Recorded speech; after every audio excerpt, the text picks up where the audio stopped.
Dije qué tipo de problemas tenía mi hijo, cómo sabía lo que le pasaba a mi hijo si no me habían preguntado, ¿no? Me pusieron todas las trabas del mundo, desde que, el niño empezó a hacerse pipí, no sabíamos por qué, cuando salió de la guardería controlando el pipí, me dijeron que el niño no podían dejar la clase sola para llamarme a mí por teléfono. Yo le llegué a mandar incluso un móvil para que la profesora me llamara por teléfono para que no tuviera que dejar a los niños solos. Y fue todo como un impedimento para que Eduardo pudiera integrarse en el colegio, ¿no? Cuando Eduardo perfectamente era 3 años, y en 3 años pues la verdad que no necesitas saber más que lo que sabe un niño con 3 años, ¿no? Y la verdad que me pusieron muchas barreras. Y yo creo que cualquier niño, un niño con una enfermedad rara no se tiene que limitar, porque ¿quién nos dice que un niño con una enfermedad rara no puede llegar a ser un Bill Gates el día de mañana? Los problemas de adaptación, hombre, me debería referir sobre todo a la juventud, a la etapa, o sea, a la juventud más temprana, ¿no? Porque tampoco me considero un viejo pellejo. Me refiero más bien sobre todo a la edad, digamos, a la más tierna infancia. Cuando era pequeño, lógicamente mi comportamiento saltaba a la vista por los tics nerviosos. Era un tipo introvertido, de difícil integración, tenía dificultades para empatizar, es un riesgo también con los compañeros. Era afectivo, siempre lo he sido, pero con dificultades para integrarme socialmente. Entonces siempre comentaban los profesores, qué chico más raro, ¿no? Y yo oía también comentar a los compañeros como si ellos no supieran que yo les oigo, que yo era pues un poco tonto, un poco retrasado. Yo daba esa imagen, aunque los profesores decían, le decían a mis compañeros, no te creas que es tan tonto, no te creas que es tan tonto como parece, ¿no? Las experiencias negativas se mezclan con las positivas. En muchas ocasiones depende del azar, por ejemplo, encontrar un buen médico, un buen hospital, un buen profesor, una buena escuela. Y esto añade más incertidumbre en la vida de las personas con enfermedades poco frecuentes. En todo caso, en estos últimos años ha habido algunos avances muy significativos en la atención sociosanitaria de las personas con enfermedades raras y en el desarrollo de herramientas de información útiles. Las pequeñas asociaciones o las grandes como FEDER a nivel nacional o Eurordis y NORD a nivel internacional forman un tejido sin el que no podría hoy entenderse la situación de los afectados ni los logros conseguidos. El movimiento asociativo de las enfermedades minoritarias ha avanzado exponencialmente en los últimos años. La vinculación a las asociaciones ha sido un elemento fundamental para el desarrollo de líneas de trabajo específicas para las enfermedades poco frecuentes, a pesar de que aún sigue existiendo una falta de tradición en este sentido en España y no siempre resulta sencillo poner en marcha una asociación. Por mi experiencia personal a través de las asociaciones, mi primer contacto fue a través de FEDER. Me di cuenta de la importancia de una asociación aquí en Baleares, porque a mí la asociación de diabéticos me había ayudado mucho a nivel personal y para mi hija. Y aquí no había ningún sitio donde yo pudiera encajar, o sea, donde Andrea pudiera encajar. Era cardiópata, pero no encajaba en la asociación de cardiopatías congénitas.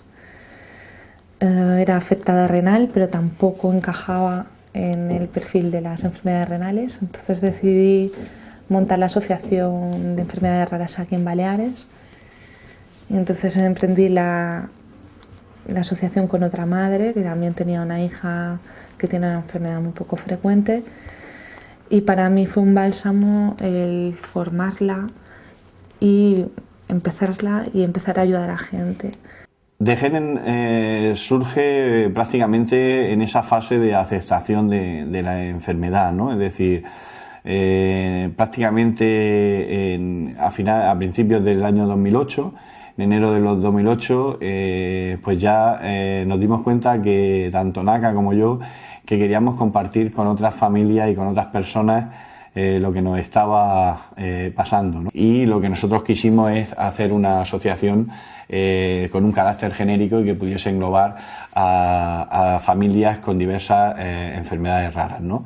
Y bueno, pues ese proyecto ilusionante se ha transformado en una palabra que a mí me gusta decir mucho, ¿no? Y que es que DGN es una gran familia. Año tras año vamos teniendo puertas más abiertas.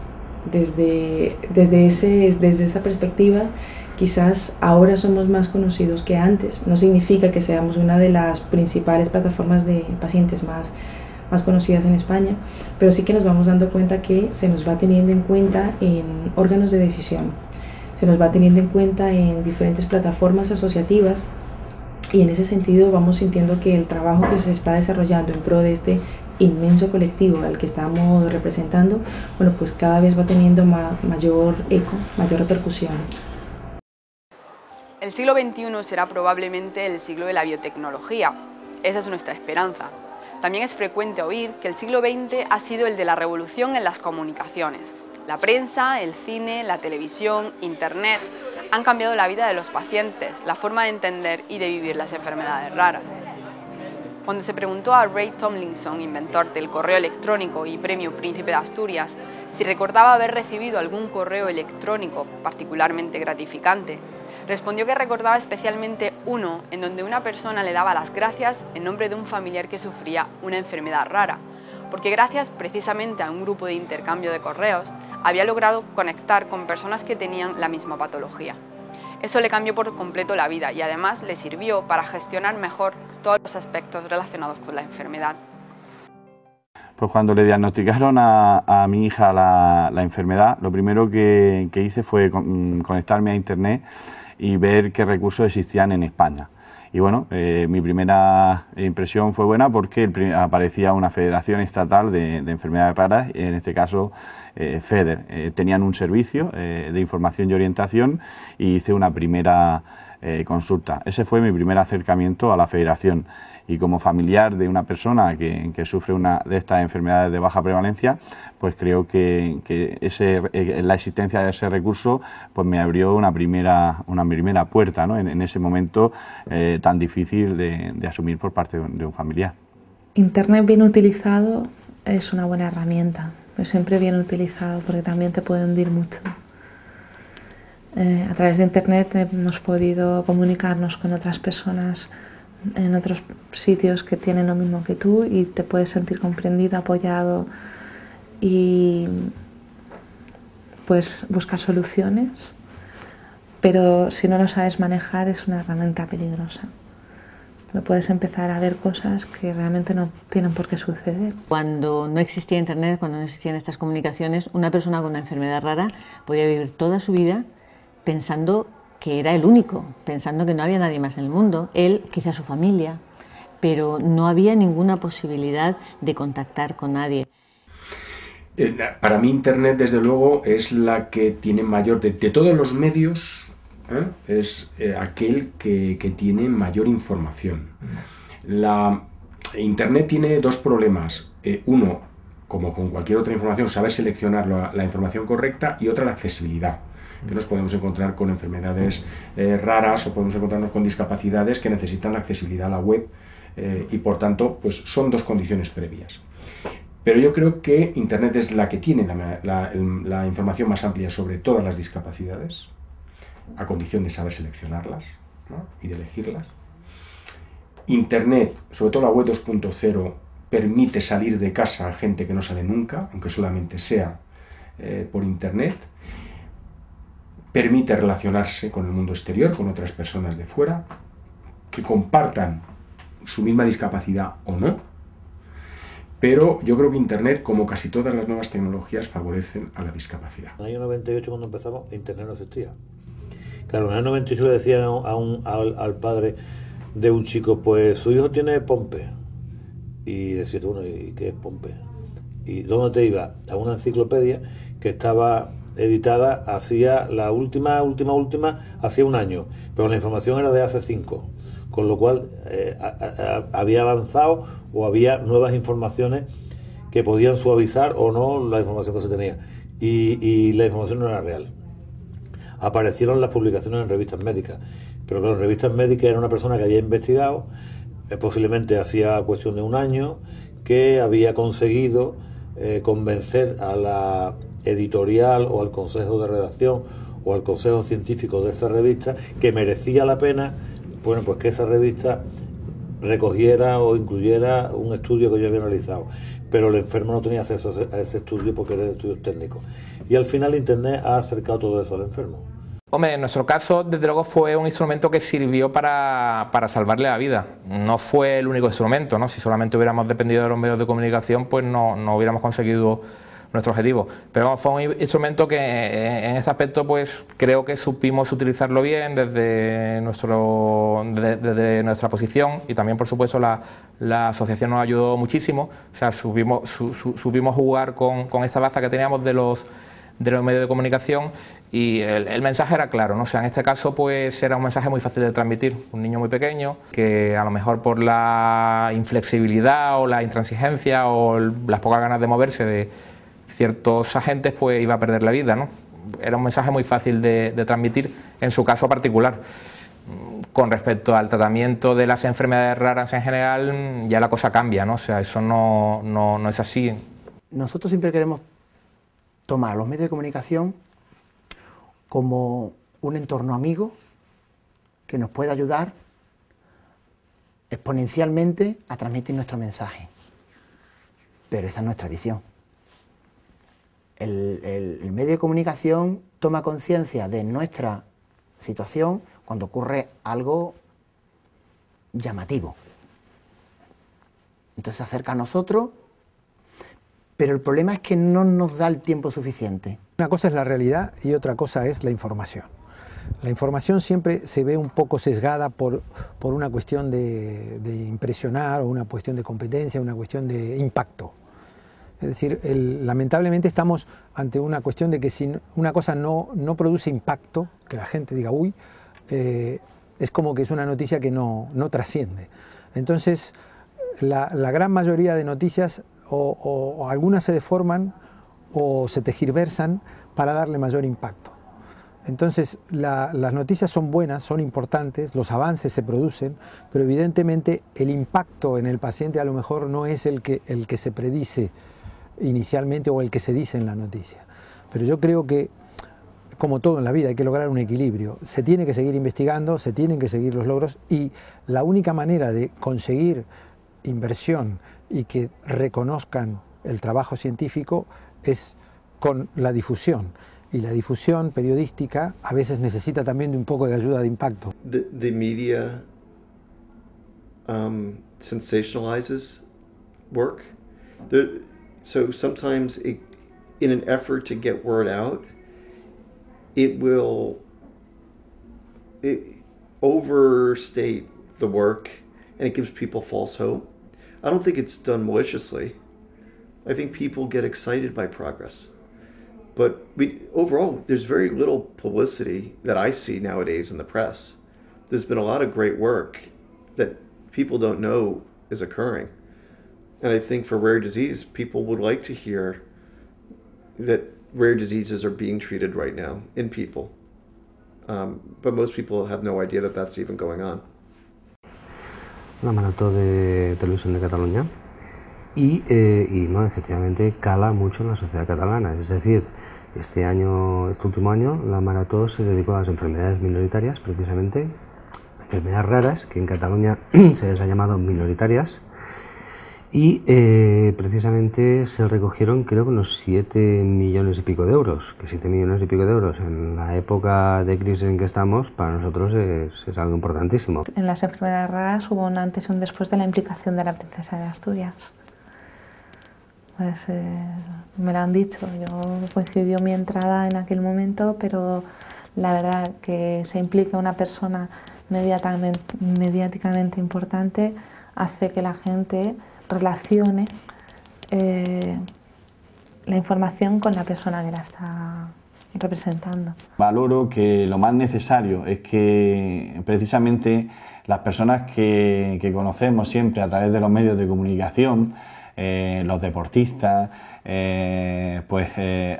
determinados actores y actrices de de determinadas series o incluso de películas. En definitiva, personas famosas de diferentes índoles pues puedan contribuir con su imagen a apoyar, en este caso, las enfermedades raras. Pues por circunstancias de la vida he tenido la oportunidad, el privilegio, diría yo, de conocer a las personas afectadas directamente y a sus familiares por enfermedades raras. Y uno puede pensar que están desanimadas, que se sienten desilusionadas, que quieren ajustar cuentas con la vida, y todo lo contrario. Es la gente con más ilusión, con más empuje, con más fuerza que he conocido. No se rinden, y eso que hay que llamar a muchas puertas para que te hagan caso, porque tener una enfermedad minoritaria, una enfermedad rara, supone que, por ejemplo, no se sepa diagnosticar, no se sepa qué hacer con ella, y entonces se desconozca y no se le apoye suficientemente como a otras enfermedades que pasan a ser epidemias o pandemias o son más conocidas y tienen un mayor apoyo social, económico, político. Bien, necesitamos un pacto de todos, necesitamos que la gente se conciencie y sepa que son millones ya de personas las afectadas por estas enfermedades raras y que necesitan de una ayuda que no les proporciona el Estado. Necesitamos, por tanto, de un pacto de todos. Yo, aquí y ahora, me uno a ese pacto de todos y te pido, te invito a que nos acompañes.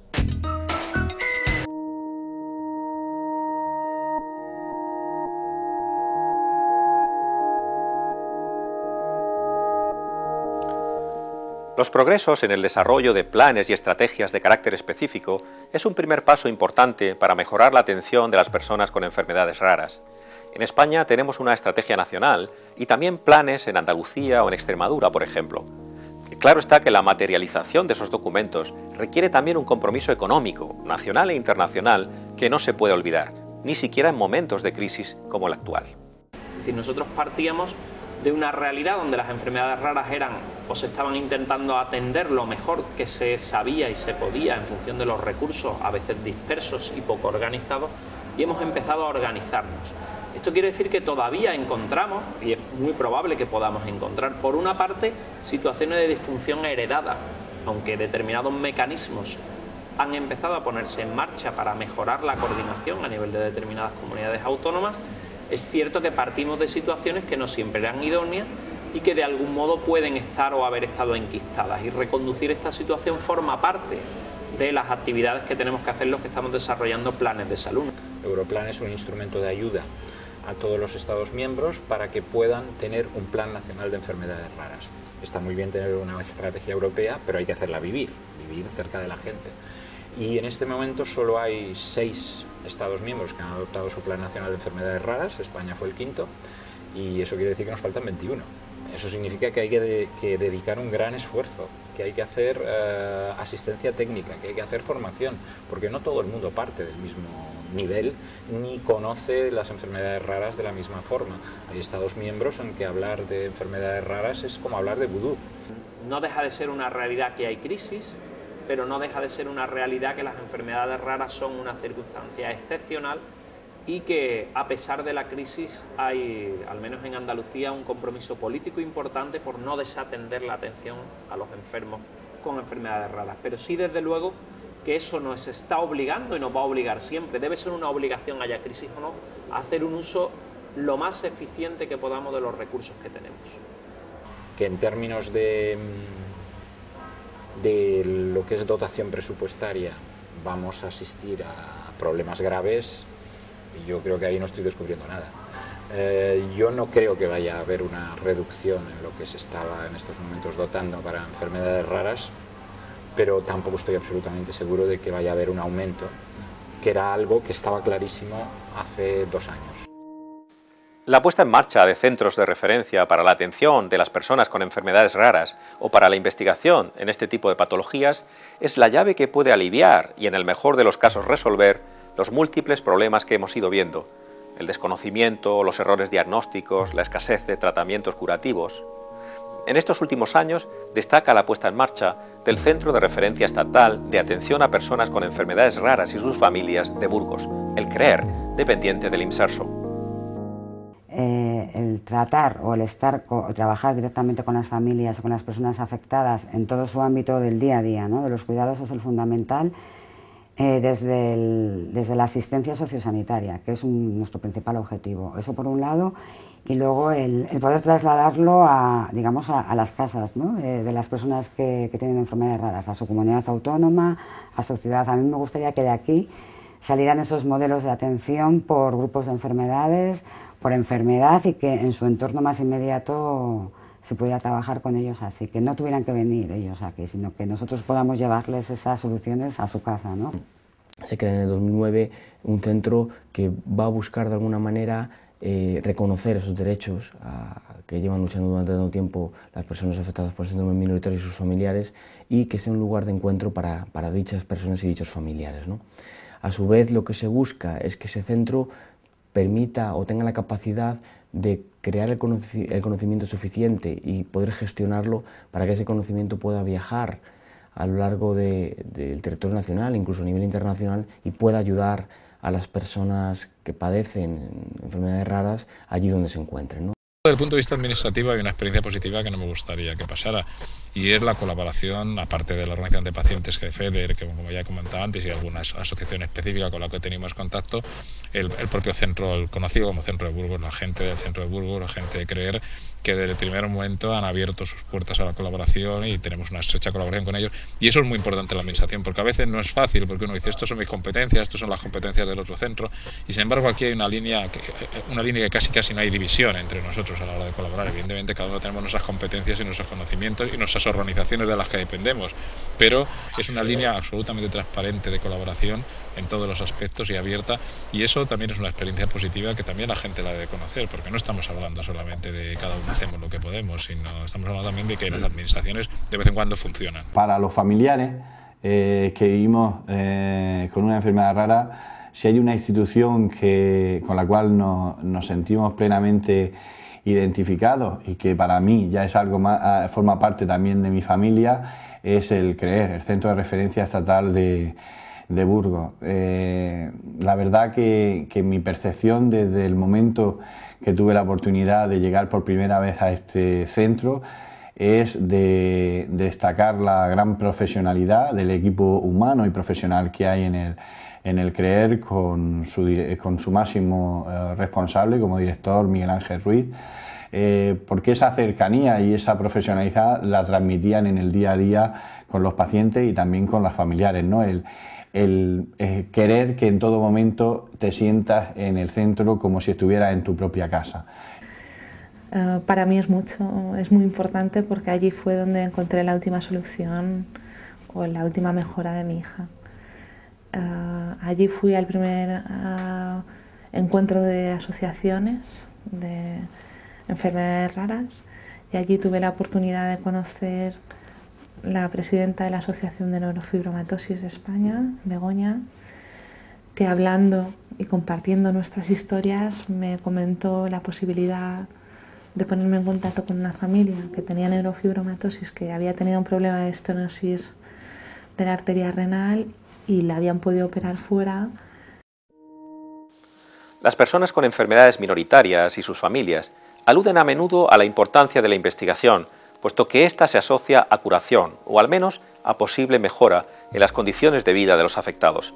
Es justo reconocer el protagonismo en estos años y en este sentido del Instituto de Investigación de Enfermedades Raras vinculado al Instituto de Salud Carlos III, o el trabajo desarrollado igualmente por el Centro de Investigación Biomédica en Red para las Enfermedades Raras.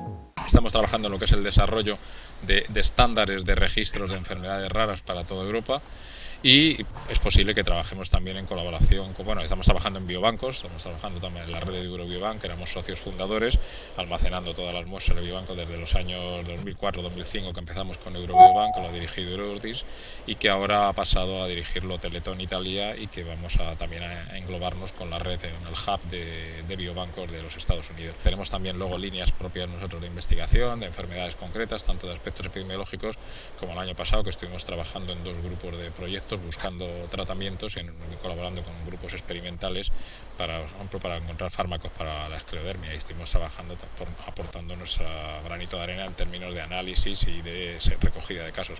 La financiación del Instituto de Salud Carlos III de grupos de investigación y de contratos a personal para investigar asociados a esos grupos con proyectos que tengan que ver con enfermedades raras está reconocida desde hace años.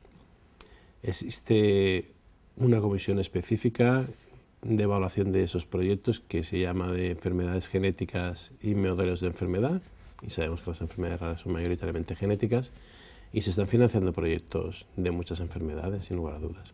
Siempre digo que el investigador de enfermedades raras tiene una particularidad por las causas perdidas, porque en otras enfermedades que son mucho más estrellas, si uno dice, bueno, la diabetes, el cáncer, hay un montón de ayudas, laboratorios, es decir, hay muchísimo dinero en investigación, inclusive por compañías farmacéuticas que están muy interesadas en desarrollar y en investigar.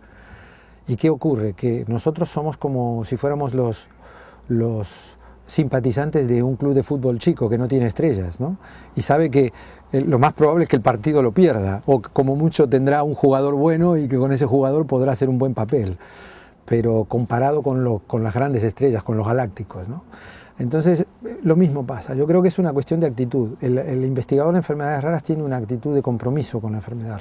Y a nivel español, pues bueno, España se ha sumado a través de todas sus plataformas, sus consorcios, sus ciber y el propio Instituto de Investigación de Enfermedades Raras, pues se van sumando a cada una de estas iniciativas. En concreto, nuestro instituto participa en el proyecto EPIRARE, participa en el proyecto Burquol, que son de la DG Sanco, ha participado en el proyecto Europlan, está implicado en uno de los proyectos que se pueden financiar de registros y biobancos para el consorcio internacional, y acaba de ser aprobado dentro del consorcio internacional para España el Registro Nacional de Enfermedades Raras, que lo vamos a dirigir de aquí, con lo cual está todo bastante avanzado. Eso no significa que, evidentemente, investigar todas las enfermedades raras es muy difícil, no hay grupos para todos ni hay dinero para todos, pero el campo ha cambiado muchísimo y está en situación bastante prometedora.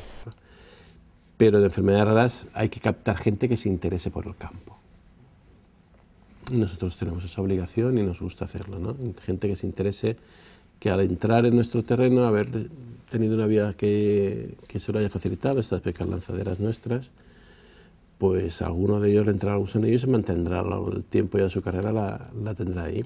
Tenemos más investigadores que teníamos hace muy poquitos años, tenemos más inversión que teníamos hace muy poquitos años, incluso con medio de la crisis tenemos mucha más inversión, tenemos consorcios no solamente de investigación, sino también tenemos otros consorcios donde se reúnen todas las voces, la industria, los afectados, etcétera, que es ICOR, y tenemos en principio mucho mayor conocimiento general en el mundo de la ciencia, con lo cual si juntamos todo ese cóctel, pues no digo que vayamos a solucionar la vida inmediatamente a todo el mundo, pero el objetivo que se ha propuesto IRDI del año 2020, tener 200 nuevos tratamientos y tener todas las enfermedades diagnosticadas, yo desde mi punto de vista, sin tener la visión que tienen ellos a lo mejor, diría que probablemente vamos a conseguir más de 200 tratamientos, y a lo mejor no conseguimos que todas las enfermedades tengan un kit diagnóstico, una herramienta diagnóstica, pero sí vamos a conseguir más tratamientos. O sea que yo creo que en una cosa se han quedado cortos y en otra cosa se han ido un poco lejos, pero en cualquier caso va a ser positivo ese futuro. Desde mi punto de vista, España, en el sector de las enfermedades raras, está dentro de, podemos decirlo, del top 10, ¿no?, de los países que está con más preocupación, ¿no?, que está tratando de desarrollar más líneas de actuación en el campo de las personas con enfermedades raras. Si bien nos dista todavía mucho recorrido, mucha distancia con países como Francia, donde por ejemplo ya desde 2004 iniciaron su primer plan de acción en enfermedades raras, ya están por el segundo plan de acción, Italia, donde ya tienen pues casi 120 centros de referencia, unidades de referencia en hospitales públicos y de alguna manera, o centros pues nórdicos, ¿no?, como el centro Grenska en Suecia, que ya tienen más de 20 años en funcionamiento, ¿no? Investigar es un proceso complejo. Ciertamente los avances en genética o en biotecnología han sido espectaculares en los últimos años, y esos avances han cambiado nuestra percepción de las enfermedades raras y del futuro de las personas con este tipo de patologías. A pesar de ello, oímos con frecuencia quejas sobre el distinto ritmo que esos avances tienen según sean valorados por parte de los propios investigadores o por parte de los afectados. Cuando estuve en Estados Unidos, lo primero que me preguntaron cuando estábamos hablando ya de permisos para la intervención para la niña era que si de los restos de lo que le pudieran sacar a la niña podían seguir una investigación como algo normal. Aquí esto es como ir a pedir, por favor, que te investiguen cuando tienes, sobre todo, una enfermedad minoritaria o rara. Las empresas no tienen ni la obligación ni la concienciación de destinar un fondo de su trabajo para dedicarlo a la investigación. Sé que se hace en otros países del primer mundo, de los más desarrollados, de los que siempre intentamos imitar después en todo lo comercial y en todo lo que envuelve el mundo capitalista, pero no en la investigación.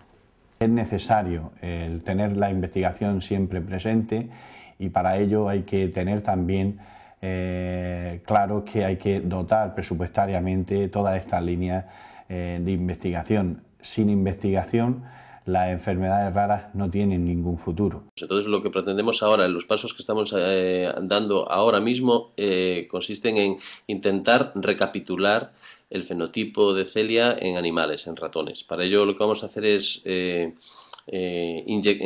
infectar, por así decirlo, determinadas regiones del cerebro de ratas con la mutación que tiene celia y ver, mediante adenovirus, y ver si es posible observar en estos animales parte de la clínica que presenta esta niña.